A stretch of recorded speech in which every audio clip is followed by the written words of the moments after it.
అందరికీ నమస్కారం. నేను మీ దార్ల రాజేంద్ర, సులూరుపేట నియోజకవర్గం. మద్యం కుంభకోణంలో అరెస్ట్ అయినటువంటి వైఎస్ఆర్సీపీ ఎంపీ పెద్దిరెడ్డి మిథున్ రెడ్డి అరెస్ట్ అవ్వడం మనం అందరం చూసాం. ఆయన తరపున లాయర్లు ఆయనకి విఐపి వసతులు కల్పించాలి జైల్లో అని చెప్పేసి పిటిషన్ వేయడం జరిగింది. ఎందుకు ఇట్లాంటి ఆర్థిక నేరగాళ్ళకి విఐపి వసతులు ఎందుకు కల్పించాలి?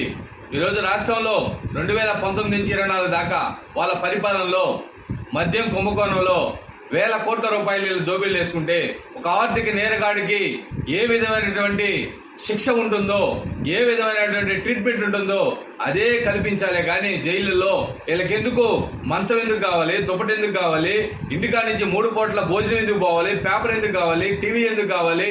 ఎవరిళ్ళు రాజకీయ ముసుగులో ప్రజల్ని రక్తాన్ని పిండి వీళ్ళు 100 కోట్ల రూపాయలు వెనకేసుకుంటే ఈరోజు ఎందుకు వీళ్ళకి విఐపి వసతులు కల్పించాలని చెప్పి ఒక సామాన్య పౌరుల్లాగా నేను మాట్లాడుతూ ఉన్నా. ఒక దొంగ పోతాడు, దొంగని కఠినంగా శిక్షిస్తారు. అదేవిధంగా ఒక పిక్ పాయింటర్ పోతాడు, అతను కూడా కఠినంగా శిక్షిస్తారు.